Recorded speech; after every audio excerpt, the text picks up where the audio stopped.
नमस्कार मित्रों, कैसे हैं आप सब। आप सभी का स्वागत है माइथोलॉजी टेल्स के इस खास एपिसोड में। मित्रों, अगर मैं आपसे पूछूं कि दुनिया का सबसे बड़ा पाप क्या है, तो आपका जवाब क्या होगा। क्या हुआ, सोच में डूब गए? ज़्यादा सोचिए मत, क्योंकि आज मैं आपको इसी के बारे में बताने वाला हूँ। तो चलिए दोस्तों, आज का सफ़र शुरू करते हैं और आपको बताते हैं दुनिया के सबसे बड़े पाप के बारे में। मित्रों, जब भी किसी व्यक्ति के सामने बात पाप और पुण्य की जाए तो व्यक्ति पुण्य करने से पीछे नहीं हटता। और ये बात भी सत्य है कि पाप करने से भी कोई व्यक्ति पीछे नहीं हटता है। जानबूझकर या अनजाने में ही सही, हम सभी कोई ना कोई ऐसा काम कर ही देते हैं जो पाप की श्रेणी में आता है। और यही छोटी छोटी गलतियाँ सभी पुण्यों के फल को नष्ट कर देती हैं। यहाँ तक कि उस व्यक्ति को पापों की सज़ा उस जन्म में और अगले जन्म में भी सहनी पड़ती है। इस संसार में अलग अलग तरीके के लोग होते हैं। कुछ लोग बुरे होते हैं जो जिंदगी भर पाप ही करते रहते हैं, तो वहीं कुछ लोग अच्छे होते हैं जो कि कभी भी पाप करने के बारे में सोचते तक नहीं हैं और अच्छे कर्म ही करते रहते हैं।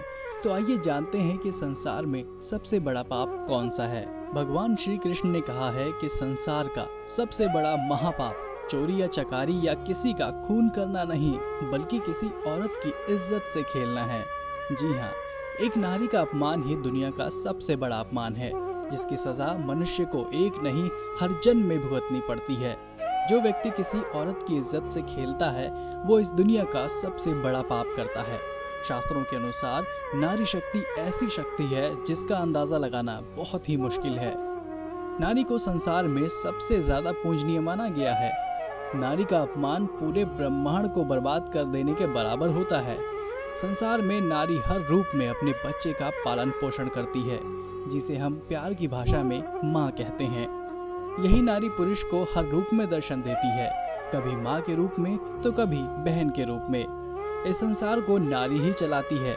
नारी को कष्ट देने वाला व्यक्ति करोड़ों पापों का भोगी बनता है।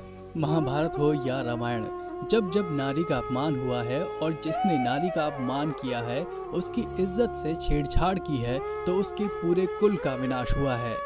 महाभारत में अगर कौरवों ने भरी सभा में द्रौपदी का अपमान नहीं किया होता तो कौरवों को इतनी भयानक मौत नहीं मिलती। रामायण में अगर रावण ने सीता हरण नहीं किया होता तो उनके कुल का विनाश भी नहीं होता। पर मित्रों, दुखद बात तो ये है कि इस कलयुग में सबसे ज्यादा प्रताड़ना नारी ही झेल रही है।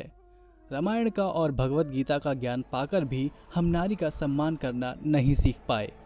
वहीं भगवान श्री कृष्ण ने भगवत गीता में कहा है कि जो व्यक्ति नारी की इज्जत करता है उसे इस जन्म में और अगले जन्म में कई करोड़ पुण्य हासिल होते हैं। वहीं जो लोग नारी की इज्जत से खेलते हैं, उनके साथ गंदा काम करते हैं, तो वहाँ पूरी मानवता पाप की भागीदार हो जाती है और वो समाज भी उसी कामी व्यक्ति के साथ कलंकित हो जाता है। इसलिए संसार का सबसे बड़ा पाप नारी का अपमान करना माना जाता है। इसलिए ऐसा करने से बचें और नारी की सदैव इज्जत करें, उन्हें सम्मान दें और जहाँ कहीं भी नारी का अपमान होता दिखे वहाँ मौन बनकर तमाशा ना देखें, उसकी रक्षा करें। तो दोस्तों, मैं आप सभी से विदा लेता हूँ और अगर ये कहानी आपको पसंद आई हो तो हमारे चैनल को ज़रूर सब्सक्राइब करें।